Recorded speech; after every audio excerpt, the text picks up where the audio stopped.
Mes Chers amis, Ivoiriens, écoutez Ivoiriens, attentivement la vidéo c'est votre frère, camarade, Gonebi. l'éternel leader, fondateur du mouvement progressiste de Côte d'Ivoire, le MPCI légal, qui s'adresse à vous à la veille de la fête de l'indépendance. Moi, j'aurais plutôt appelé la fête des dépendances de la rébellion. Merci. Alors, vous me connaissez très bien. Je m'adresse à vous. Je suis habillé en tout noir parce que la Côte d'Ivoire sera, pour moi, c'est un deuil. Ce n'est pas une fête.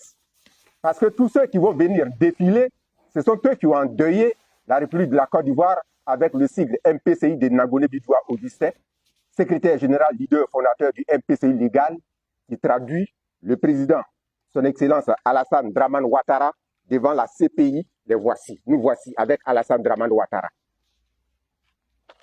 Et vous avez ici ce que j'ai fait à la CPI. La plainte est recevable. La recevabilité se trouve ici, dans ce document. Alors tout est là.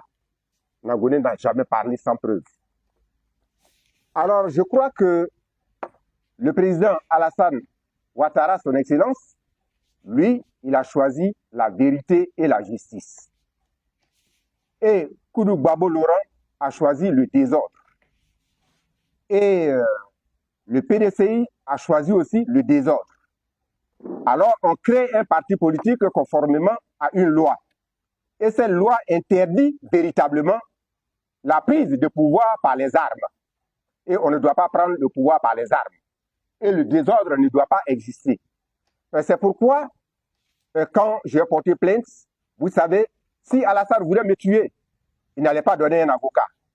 Son avocat, c'est Adama Kamara, qui est aujourd'hui le ministre de l'Emploi et du Service social.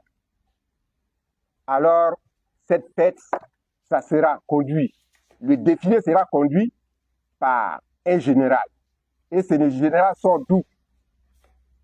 Alors, si nous avons le général qui a servi de base, qui a servi de l'armée, sinon de la rébellion, le départ Chérif Ousmane, il a fallu que Chérif Ousmane tue mes parents. Il a fallu que Chérif Ousmane détruise l'Ouest. Il a fallu que Chérif Ousmane commette des génocides en Côte d'Ivoire. Il a fallu que Chérif Ousmane tue partout avec le sigle MPCI de Nagone Bidoua Augustin pour qu'il soit aujourd'hui général. Est-ce que cela est normal? Et voici où Nagone habite. Pensez-vous que ce lieu-là est fait pour Nagone Bidoua Augustin? Jamais.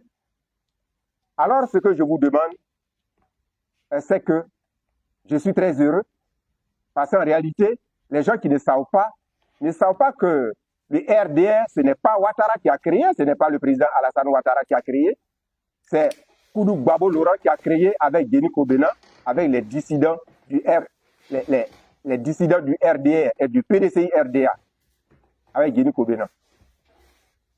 Et quand on a avancé, le Burkina Faso était la base arrière. D'accord? Le président Blaise Compaoré était celui qui payait le siège de Laurent Gbagbo et celui qui a soutenu Laurent Gbagbo contre Félix Houphouët-Boigny. Et le Mali, encore qui est là, j'ai vu tous les chefs d'État, les présidents maliens, Amani Toumani Touré, tout ce monde m'a reçu. Alors, les présidents m'ont reçu, Laurent Gbagbo même le sait. Alors, ces hommes qui m'ont reçu là, c'était des amis de Koudou Laurent Gbagbo. Il est venu, il a dit, Soro Kibavori Diop est courageux. C'est lui qui a revendiqué la rébellion. Alors, il a fait l'apologie des crimes contre l'humanité. Je vous ai dit, il a blanchi.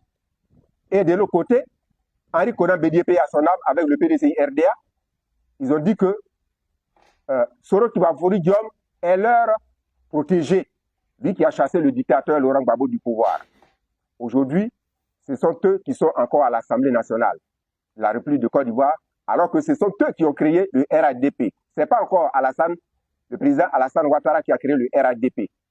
C'est le PDCI qui a créé le RADP. Alors, quand vous créez des choses et qui ont détruit le pays, votre propre pays, et que vous accusez celui qui est en train de développer votre pays, alors je vous dis non, c'est Dieu qui l'a envoyé pour me blanchir. Parce que vous tous, vous m'avez combattu. Et je ne devrais pas être ici. J'étais actionnaire à la SIPE, Société Ivoirienne des Postes Épargne, et j'étais agent. Est-ce que je pourrais me trouver ici? Alors si je suis aujourd'hui ici, c'est parce que vous l'avez voulu. Vous ne pouvez pas tuer les Ivoiriens, détruire la Côte d'Ivoire, et puis faire des bêtises comme ça. Alors la fête, moi j'appelle la dépendance de la rébellion. La rébellion MPCI, légal MPCI, c'est-à-dire le mouvement patriotique de Côte d'Ivoire, qui n'existe pas, et qui a remplacé, et qui est devenu force nouvelle quand j'ai porté plainte, et quand le procès a commencé le 8 avril 2010, qui est devenu FRC, aujourd'hui en lieu et place des FANCI. Alors les FANCI, c'est le parti, c'est l'armée de l'indépendance de la Côte d'Ivoire que Félix Houphouët-Boigny a laissé à la disposition des Ivoiriens. Maintenant, si vous remplacez aujourd'hui les FANCI qui constituent l'armée de la République de Côte d'Ivoire et qu'on se trouve avec les FRC devenus aujourd'hui FACI en lieu et place de l'armée, alors la Côte d'Ivoire, ce n'est pas une indépendance, c'est la dépendance de la rébellion. Et que le magistrat, je vous ai dit que mes dossiers sont là, comme aujourd'hui c'est là, alors je suis en deuil. Quand je vois comme ça, avec ces jeunes qui vont défiler, Nagone Bidoua est en deuil. La Côte d'Ivoire est en deuil. Parce que ceux qui ont détruit la Côte d'Ivoire, ce sont eux qui vont défiler. Et ceux qui ont remplacé l'armée nationale, ce sont eux qui vont défiler. Alors, ils sont en train de détruire la Troisième République en transformant la Troisième République en pandémonium. Laurent Gbagbo a transformé la Deuxième République en pandémonium. Aujourd'hui, le PDCI-RDA a transformé l'Assemblée nationale qui doit voter les lois en pandémonium. Alors la Côte d'Ivoire, la Troisième République, Ouattara est en train de se battre. Dieu l'a envoyé. Ce qu'il est en train de faire, lui ne peut pas se battre. Il est obligé d'aller avec ça parce que s'il veut essayer de se passer de son pays, il a donné quoi? La carte de séjour. La carte de séjour en Côte d'Ivoire, c'était pour recenser les étrangers en Côte d'Ivoire. Et que pour que les étrangers soient aussi en sécurité. Alors, ils ont tout bafouillé. Il est venu encore, il a instauré la carte de séjour. Alors, quand vous mettez votre pays dans le désordre, alors ne continuez pas à le désordre. Ici, le seul opposant ivoirien, c'est l'opposition Nagone Bidoua Augustin, secrétaire général, leader, fondateur du MPCI, ici qui est comme David dans une grotte, ici à Niagon, Ati résidentiel. C'est lui qui est là. Si vous ne savez pas, je vous ai dit, après Ouattara, c'est moi le président de la République. Parce qu'on ne peut pas faire 25 pays et puis être reçu par tous ces chefs et porter plainte contre le président de la République qui est là et puis être assis ici et qui parle. C'est moi, Nagone. Je suis le seul qu'on ne peut pas arrêter dans ce pays. Et je suis le seul qui ne peut pas aller en prison parce qu'avant que je n'aille en prison, tous ceux qui ont commis des génocides, ils doivent aller en prison. Alors, ainsi, c'est un pouvoir qui est là et les ministres sont des ministres issus des partis qui ont fait le génocide. Alors, qui peut arrêter Nagone Bidoua Augustin si ce n'est pas Dieu? Dieu a envoyé le président Alassane Ouattara ici à la tête du pays parce que ce qu'il est en train de faire, moi j'ai demandé la sagesse. Houphouët était le sage d'Afrique, la sagesse africaine, et Ouattara c'est la sagesse éclairée. Moi j'ai demandé la sagesse divine, et la sagesse divine dépend de Dieu, seul Dieu. Je suis autochtone de la République de Côte d'Ivoire. Notre richesse, le peuple gourou, sa richesse c'est l'homme. C'est l'homme. Lui ne tue pas l'homme. Et quand il est là, il veut l'homme. Alors nous voulons des hommes. Nous ne voulons pas tuer. Ceux qui ont tué, ils sont en train de défiler demain. Alors je suis en deuil. C'est pourquoi je me suis mis en tout noir. Et ivoirien, ivoirienne. Vraiment que cette fête se passe très bien. Alors je demande à Dieu d'accorder une bonne santé au président de la République qui veut qu'on me blanchisse. Et que Dieu le protège. Et que Dieu l'aide. Parce que les gens qui ne savent pas, ce sont eux qui croient qu'il a fait et qu'il a tué les gens. Mais Les amis, vous venez d'écouter la vidéo de ce monsieur-là, Diangone. Vous savez, chez nous, là, souvent, il y a des doyens qui déconnent, mais bon. Lui, comme il est insignifiant, voilà pourquoi il est encore là. S'il drainait des foules, vous allez voir qu'il y a longtemps, Draman Ouattara l'a mis au Niouf. C'est juste que il essaie d'exister par lui-même. Il fait un effort pour exister. Un sans domicile, il ne peut rien créer. Voilà pourquoi on le tolère. Sinon, ses propos dans un pays où un commentaire peut t'envoyer en prison, tu ne peux pas t'asseoir et dire que Chérif Ousmane, c'est un assaillant, un rebelle. Ce qui est vrai. Il ne dit pas des mensonges non plus. Il dit des choses qui sont vraies. Mais le fait d'accuser le président Laurent Gbagbo, Bédié, ces gens voulaient plaire forcément à Alassane Draman Ouattara. Mais si Alassane Draman Ouattara était vraiment celui que vous dites dans votre vidéo, pourquoi est-ce qu'il ne fait pas arrêter Ousmane Chérif Ousmane, mais Ousmane Chérif, bon, c'est la même chose là, ce Guinéen là. Pourquoi il ne le fait pas arrêter? Pourquoi tous ces chefs rebelles, toutes ces personnes qui étaient dans la rébellion, pourquoi ils ne sont-ils pas arrêtés? C'est ça la réalité. Parce que quand ils n'étaient pas proches d'une rébellion, je pense que tu devrais nettoyer toutes ces personnes qui devraient faire rappeler aux Ivoiriens la rébellion. Quand on parle de Chanier, la première personne qu'on indexe, c'est Chérif Ousmane. Kone Zakaria, et j'en passe. Ce sont des gens qui ont déjà les Ivoiriens et qui sont là et nous tous on les voit. C'est vraiment triste de voir des gens qui ont fait du mal à la Côte d'Ivoire défiler sur le drapeau ivoirien. Voilà. Il y a certains, comme on appelle le gros, ben c'est pas quoi là, qui étaient des cordonniers. C'est-à-dire qu'on voit des cordonniers qui sont devenus des commandants dans l'armée. C'est un manque de respect pour nous, mais bon, il faut bien que ces choses-là puissent exister pour que nous puissions connaître la valeur de notre nation. Parce que la Côte d'Ivoire, c'est un bijou. La Côte d'Ivoire, c'est notre fétiche. La Côte d'Ivoire, c'est le seul pays qui nous reste. Parce que nous, on n'a pas d'autre pays à part cette nation-là. On se bat avec les moyens de bord que nous avons. Accuser les opposants alors que vous savez très bien qu'ils sont victimes de ce parti au pouvoir, c'est vouloir faire semblant de dire la vérité tout en restant en Côte d'Ivoire. Parce qu'on sait très bien que si vous accusez Alassane Draman Ouattara de protéger ces rebelles, vous allez finir au Niouf. Mais si vous dites qu'Alassane Draman Ouattara est le sauveur, c'est sûr que ceux qui sont censés exécuter les lois ou les règles de la rébellion ne vont pas vous toucher parce que vous avez fait l'éloge d'Alassane Draman Ouattara. Mais vous-même, vous avez dit la vérité. Draman Ouattara n'a ni créé le RHDP, ni créé le RDR. Il n'a rien créé, il n'a fait que profiter de tout ce que les autres ont mis en place. Mais je pense que nous, les Ivoiriens, nous avons le droit, le devoir de dégager ce pouvoir-là pour que demain, nous puissions vivre heureux. Demain, nous puissions profiter de cette justice parce qu'il ne peut pas avoir de justice et de réconciliation vraie tant que tous ceux qui ont fait des charniers en Côte d'Ivoire sont en liberté. Il ne peut pas avoir de justice sans qu'il n'y ait même un début de procès contre tous ceux qui ont commis des génocides et des charniers en Côte d'Ivoire.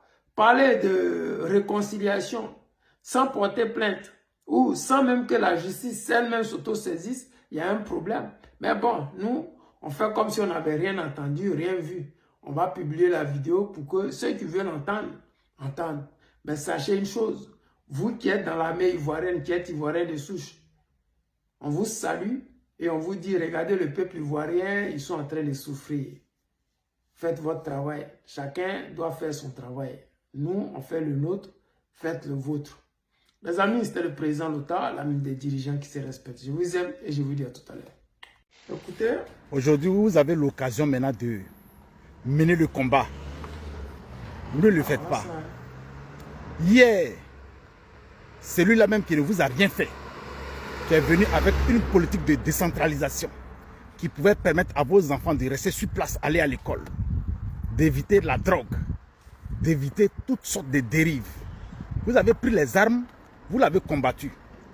Aujourd'hui, devant vous, voilà un régime despote, un régime de rebelles qui tue vos populations, qui chasse vos enfants, qui casse vos maisons.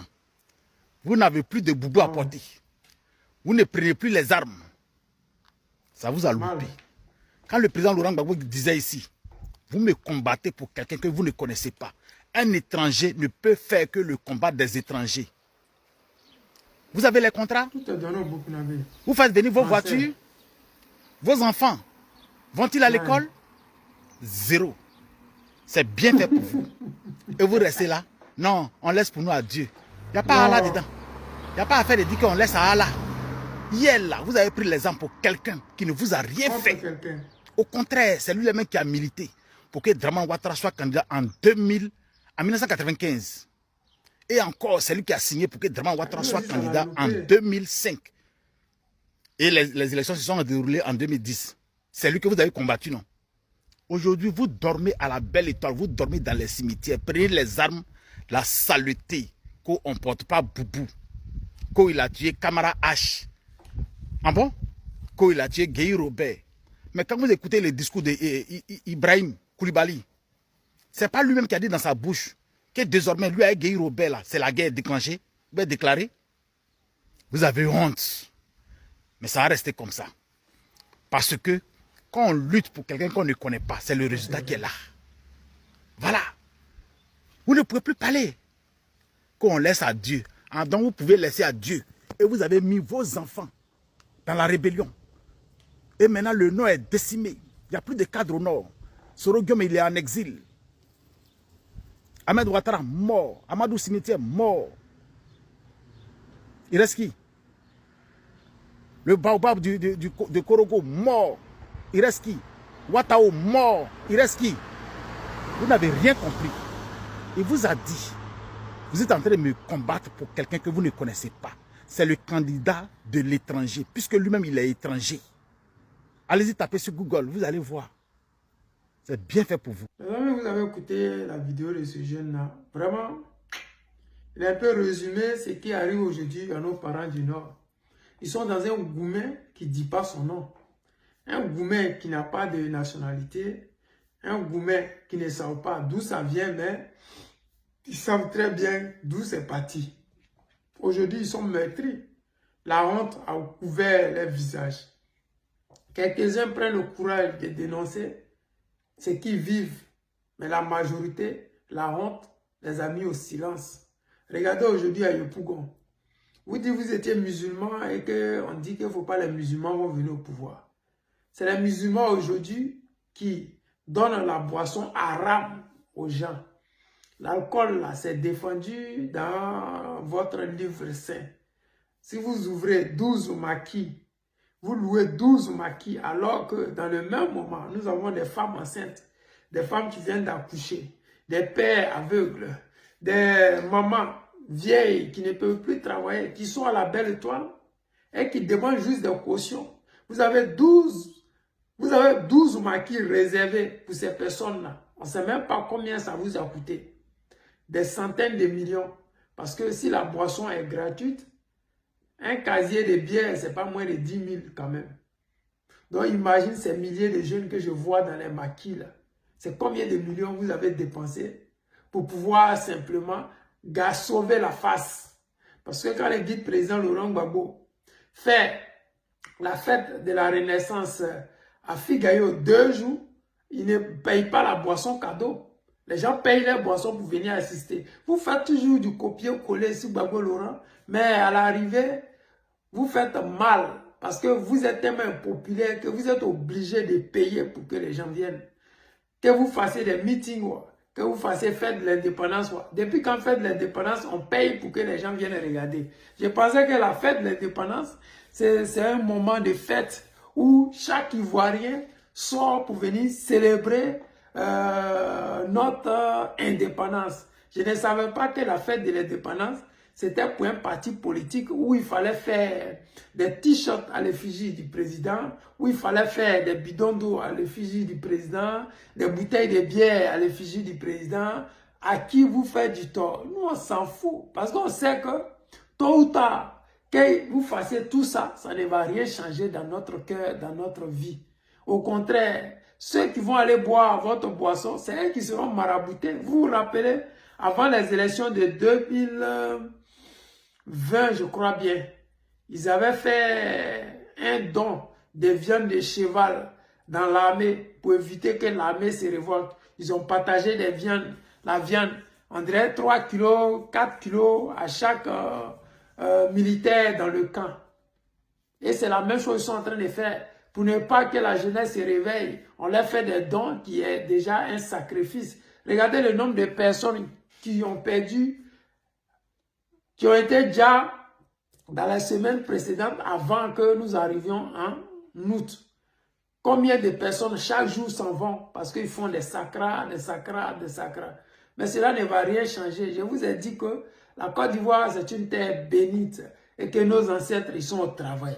Peu importe ce que vous allez faire, ça va seulement que réveiller la fibre patriotique en nous. Peu importe le nombre de personnes que vous allez mettre en prison, garder en prison, peu importe le nombre d'années que ces personnes passeront en prison. Salut au camarade Picasso, le camarade Dosso Rodel et tous, le ministre Dosso Rodel et toute sa famille, sans oublier Steve Biko de la Mauritanie. Soit, frère, soit salué, beaucoup de courage. Bientôt, il fera jour et vous serez libérés. Je dis encore et je répète, cela ne va jamais nous empêcher, nous Ivoiriens, de dénoncer ce qui se passe en Côte d'Ivoire. Que vous voulez, faites des dons à qui vous voulez. Si vous voulez construire des immeubles à nos parents, cela ne va rien changer en notre amour pour le président Laurent Gbagbo et notre désamour pour tous ces étrangers qui gouvernent notre pays aujourd'hui. Vous voulez dire, vous pouvez dire ce que vous voulez, menacer comme vous voulez, insulter comme vous voulez, cela ne va rien changer. Vous êtes sur nos terres, la terre de nos ancêtres. Vous êtes chez nous. Et nous, on continuera à mener ce combat jusqu'à ce que vous soyez destitués là où vous êtes là. Comprenez? La vie, c'est un choix. Chacun décide d'aller où il veut, de choisir le combat qu'il veut. Le combat que nous avons choisi, c'est la liberté pour la Côte d'Ivoire. Le combat que nous avons choisi, c'est la vérité. Le partage des biens, oui, nos ressources doivent être partagées équitablement entre les Ivoiriens. Un Ivoirien ne devrait pas dormir dehors. C'est un manque de respect pour la Côte d'Ivoire. Un Ivoirien ne devrait pas se dire pour un sac de riz. C'est un manque de respect pour nos minéraux. Ce n'est pas de l'amusement. Vous êtes à la tête des pays, d'un pays immensement riche. Mais vous vous foutez de ces Ivoiriens-là. C'est vraiment dommage que beaucoup n'ont pas encore compris. Mais comme le guide président Laurent Gbagbo l'a dit, quand nous serons nombreux à être comme moi, le combat va aller 2 fois plus vite. Voilà pourquoi vous nous voyez sur les réseaux sociaux pour mener ce combat-là. C'est un combat communicationnel. Ne confondez pas un combat communicationnel et le combat des Kone Zakaria. C'est très loin et c'est très différent. Les amis, c'était le président Lota, l'ami des dirigeants qui se respectent. Je vous aime et je vous dis à tout à l'heure. Les amis, écoutons. Je suis ici pour demander pardon au peuple ivoirien. Pardon aux mamans et pardon aux femmes. Pardon à toutes ces personnes qui me suivaient et qui ont pu être déçues, qui ont pu être choquées ou perdues à cause de cette situation qui me concerne. Pardon à ma famille, pardon à mes proches, pardon à ma fille, mais surtout, pardon à la mère de ma fille. Parce que peu importe ce qu'on a pu vivre, toi et moi, tu ne méritais pas d'être exposé comme ça. Vous n'avez rien demandé, mais vous avez subi quand même les conséquences de tout ça. Si dans mon parcours, j'ai pu blesser des personnes par mes paroles, par mes comportements, par mes maladresses, si j'ai pu vous blesser par mes erreurs, je vous demande sincèrement pardon. Comme tout être humain, je ne suis pas parfait et je ne le serai jamais. Je vais juste apprendre de mes erreurs et m'améliorer. J'ai commis des erreurs dans ma vie et j'en tirerai certainement des leçons. Demander pardon, ce n'est pas reconnaître des faits que je conteste, c'est reconnaître que cette situation a fait souffrir beaucoup de gens, a fait souffrir beaucoup de personnes et que cette souffrance est réelle. Je tiens également à préciser que je n'ai jamais cherché à fuir les autorités ivoiriennes. Lorsque cette affaire a pris une telle ampleur, je n'étais plus sur le territoire. Depuis, je prends le temps de préparer mon retour avec les conseils de mon avocat et dans des conditions qui garantissent ma sécurité parce que j'ai été menacé de mort. J'ai reçu beaucoup de menaces de mort. Même si cela ne change absolument pas ma volonté de répondre aux autorités compétentes. Je ne demande à personne de prendre mon parti. Je ne manipule personne. Je demande seulement que chacun laisse la justice travailler sereinement. Les réseaux sociaux ne remplacent pas ni une enquête, ni un tribunal. À partir d'aujourd'hui, je ne souhaite plus alimenter les polémiques. Je veux avancer davantage. Écoutez, le Libanais qui a fait du tort à nos soeurs, nos mamans. Je suppose que s'il fait cette sortie, c'est que ses parents ont fini de payer l'argent que la justice corrompue a demandé. Peut-être ils ont demandé, je ne sais pas, 100 millions pour étouffer l'affaire. Donc, les Libanais étaient en train de cotiser l'argent là pour remettre ça. Mais moi, je veux bien dire aux Ivoiriens, aux Ivoiriennes que la justice se fera par les Ivoiriens eux-mêmes. Non. Parce que ceux-là sont conscients, ce n'est pas la peine. Si Gueye Donatien a pris 10 ans pour avoir confectionné des t-shirts, lui, pour avoir brûlé plus de 400 femmes, lui va prendre combien? Si lui dit, il n'était pas en Côte d'Ivoire quand l'affaire s'est passée, donc nous attendons son retour. C'est le retour là, nous tous on attend. Qu'ils disent, ils rentrent quand? Pour que nous on puisse savoir réellement ce qui se passe. Voilà. Mais de toute façon, cette justice-là, moi, je n'ai même pas confiance en eux. Parce que ceux qui ont falsifié notre passeport, qui ont été arrêtés en possession de faux passeports ivoiriens, ces Libanais-là, ils ont été acquittés. On dit que la justice s'est trompée. Quelqu'un qui est en possession de faux passeports, plus de 1400 et quelques passeports dans le monde, on nous dit que c'était une erreur de la justice et que ce monsieur-là aurait passé 6 mois en prison pour rien. 6 ans ou bien 6 mois en prison pour rien. Vous comprenez? C'est-à-dire que cette Côte d'Ivoire-là, tant que les Libanais auront l'argent pour payer leur liberté, ils pourront se permettre tout ce qu'ils veulent. On l'arrête avec des passeports dans une valise. Des passeports falsifiés ou des vrais passeports, mais pour des gens qui n'avaient pas la nationalité. Mais ce dernier, on le libère et on lui dit, tu peux vaquer avec tes occupations, tu peux prendre les passeports que tu avais pour les distribuer à tes frères libanais. Il n'y a rien, c'est nous, on s'est trompé. Donc, on est sûr que vous allez voir dans les mois à venir, s'il a fait cette communication, c'est que les gens lui ont déjà dit, tu peux rentrer, il n'y a rien, on vient les payer, c'est propre. Sinon, il était au pays. Il a fui, pourquoi alors? S'il dit qu'il n'était pas au pays, pourquoi depuis il n'est pas rentré? Parce qu'il a eu à faire plusieurs vidéos. Il était sur les réseaux sociaux, il a eu à répondre à certaines personnes. Il a répondu à certaines personnes. Certaines personnes ont même distribué ses audios pour dire qu'il était informé, il savait ce qui se passait. Quand tu es innocent, tu ne fuis pas, tu ne te caches pas. Et il n'a jamais eu de problème d'avocat, parce qu'on sait que les Libanais, ils peuvent avoir les avocats qu'ils veulent, même les avocats libanais. S'ils ont les chambres de commerce, c'est-à-dire qu'ils ont des avocats libanais qui peuvent les défendre.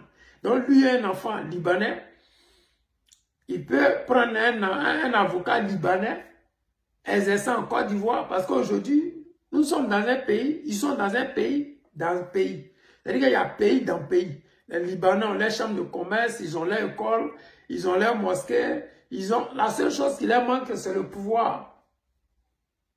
Voilà. C'est le pouvoir seul qui leur manque. Sinon, à ce moment où nous parlons là, d'autres sont des maires adjoints, d'autres sont le troisième maire adjoint et ainsi de suite. Le Woubi qui a dit qu'il voulait être candidat pour être maire à Makori ou je ne sais pas où à Beauville, ce dernier-là, il est en ce moment-là même, il travaille dans la mairie là-bas, il est maire adjoint. C'est-à-dire qu'on leur a tellement permis des choses qu'aujourd'hui, vraiment, ils n'ont plus peur de rien. Ils sont au-dessus de la loi ivoirienne. Mais j'ai dit encore, dès le départ, que c'est les Ivoiriens eux-mêmes qui se rendront justice. On ne peut pas compter sur des gens qui, eux, prennent des pots de vin pour ne pas rendre justice. Parce que quand on voit le cas de Komé Bakari, qui n'est jamais allé en prison, parce que ceux qui sont derrière lui sont forts, c'est-à-dire que notre justice n'a pas le niveau pour défendre les Ivoiriens face à ces Libanais-là. La justice n'a pas le niveau. Tant qu'ils prendront des miettes dans les mains de ces Libanais pour rendre justice aux Libanais, parce qu'ils ne rendent pas la justice, ils rendent justice aux Libanais. Nous, Ivoiriens de souche, on va être toujours à la portée de ces personnes-là. Vous pouvez dire ce que vous voulez. J'ai dit encore, les Ivoiriens se rendront justice au moment venu. Soit vous décidez d'être honnête, de marcher dans la droiture, de respecter les Ivoiriens et Ivoiriennes, de respecter la loi ivoirienne et vous serez épargnés. Ou soit vous continuez dans ce que vous êtes dedans là et un matin vous allez tout perdre. Ça peut ne même pas vous étonner parce que vous aurez été déjà prévenu. Vous allez tout perdre en lieu et place de rester à votre place et de respecter les Ivoiriens. On peut être pauvre, mais on ne demande pas plus. On demande juste le respect. Quand tu es chez toi, tu ne demandes pas plus, juste de vivre. Quand tu es à l'étranger, tu peux demander les documents, les papiers, le logement et j'en passe. Mais quand tu es chez toi, le minimum que tu demandes, c'est le respect. Mais si ça, nous n'avons pas des Libanais, Brimougou, nos soeurs, ils ne sont ni inquiétés. Des Libanais falsifient nos passeports, ils ne sont pas inquiétés. Des Libanais vendent terrain, ils ne sont pas inquiétés. Des Libanais vendent des maisons, ils ne sont pas inquiétés. Alors que tout ce que je viens de citer là, aucun Ivoirien, aucun étranger subsahárien ne peut faire ça au Liban. Aucun. Les Africains n'ont même pas la possibilité d'avoir la résidence libanaise, à plus forte raison la nationalité ivoirienne. Des femmes africaines ne peuvent même pas enfanter au Liban. Et si elles ont la malchance d'enfanter, cet enfant n'aura jamais de documents. Donc imaginez un instant. Est-ce que nous, Ivoiriens, on n'a pas le droit d'exiger la réciprocité? Je pense que nous avons besoin de ça. Mais nous avons besoin des dirigeants capables d'imposer ça. Pas des dirigeants lèche-bottes que nous voyons en ce moment au pouvoir. Les amis, c'était le président Lothar, l'ami des dirigeants qui se respectent. Je vous aime et je vous dis à tout à l'heure.